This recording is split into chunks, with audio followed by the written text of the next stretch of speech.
你过来呀！装逼我让你飞起来！漂亮！好了，结束了 ，KO， 这是完全 KO。他是咏春拳第23代传人魏子钦，看似瘦弱的身躯一碰就倒，但在擂台上打起架来却是出了名的不要命，不将对手打得当场躺尸，绝对不会善罢甘休。上一场比赛中更是狂轰上千拳，将泰国300胜拳王打成8级毁容。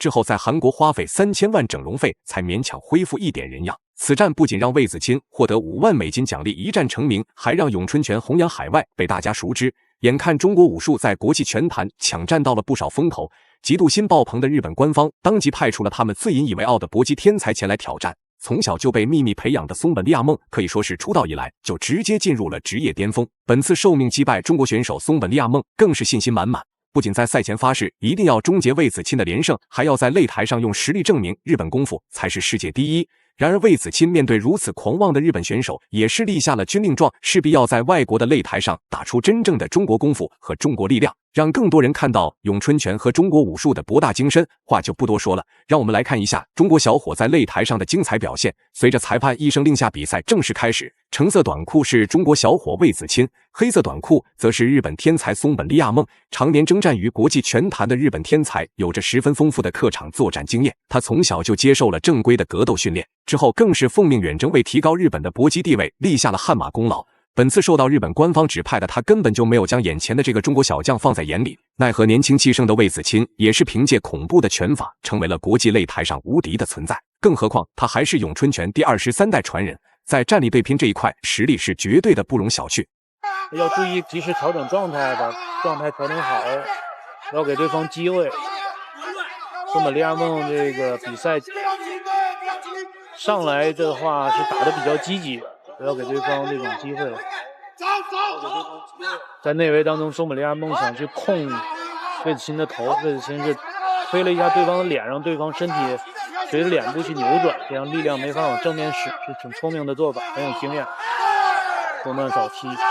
两人一上来没有过多试探，直接就进行了激烈的拳脚互换，从双方这猛攻的架势就足以看得出来这场比赛的重要程度。不过对于魏子钦来说，泰国300胜拳王他都不害怕，岂能惧怕一个小小的日本天才？反观对于系统学习过各国武术的松本利亚梦来说，更是将大日本帝国5个字刻进了骨子里。眼看中国拳坛威胁到了自己国家的地位，那他作为重点培养的人才，自然也应该发挥自己的作用。所以此时松本利亚梦的进攻攻势非常强烈，无时无刻都在拿着拳头想要猛攻对手的内围。控制节奏，不要让对方带着节奏走。松本利亚梦的进攻很猛，很生猛，最好能够通过迎击把对方迎回去。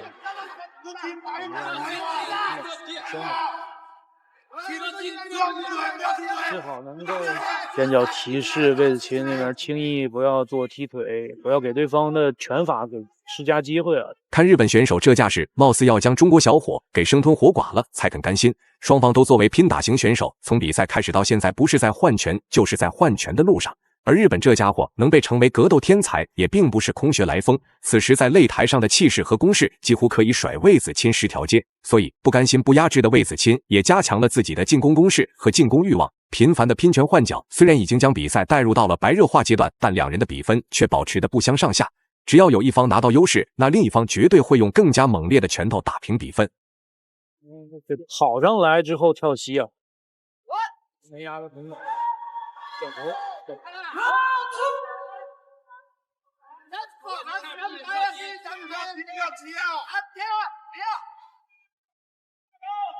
魏子钦如果像上场比赛一样能拿出几个漂亮的迎击啊，对方的气势就会被阻断，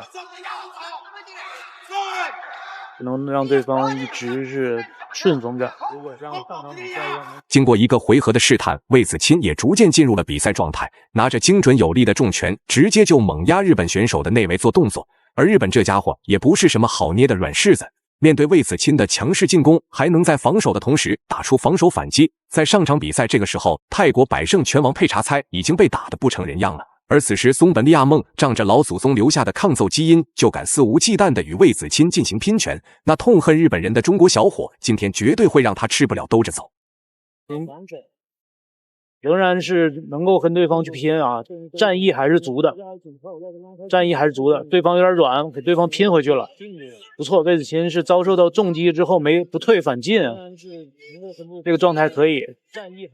击服，哎，打拳的距离是魏子钦会更加舒适的距离，跟对方去打拳，就不要拉。哎，松本利亚梦的状态被打下来了，魏子钦连续有命中，拼拳当中逐渐占据上风了。逐渐力不从心的日本选手暂且只能通过搂抱来限制魏子钦发起的进攻。不过越来越猛的中国小伙此时已经化身成了一辆攻防兼备的小型坦克，不说所到之处无人能敌，但最起码松本利亚梦想要夺取优势简直就是天方夜谭。连续的重拳轰炸让他只能且战且退的向后拉扯，完全没有一点还手之力。要知道魏子钦可是咏春拳第23代传人，虽然并没有在擂台上施展咏春招式，但拳头的力度和精准度却都能看到咏春的影子。在拼拳当中，另一只手一定要做好防守，不能掉拳。好，漂亮，终结了，终结了，是不是终结在这里面？松本利亚梦还能起来吗？一个后手正中下巴，正中面门，还可以，还可以起来。魏子钦看状态，看体能啊，不要给对方机会，是不是能够在这回合终结掉对方？已经把对方拼软了，说摆拳命中，又一个摆拳。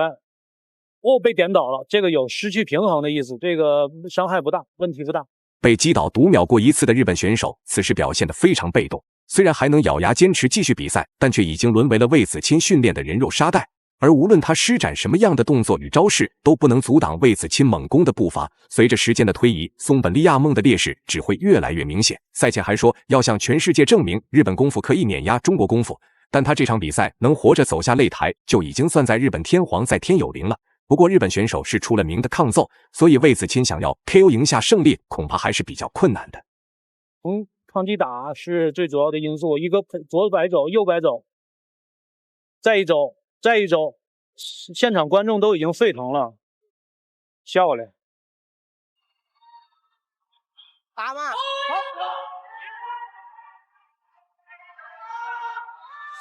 有朋友已经在说这个花红拿定了啊。个人也认为是这样的，这场比赛的这种战斗意志、比拼的态度，魏子钦值得花红。日本天才不愧是从小重金培养起来的拼打型选手，即使第二回合被打得恍恍惚惚，站都站不稳，但经过简单的休息后，却依然能恢复良好的比赛状态，坚持对拼。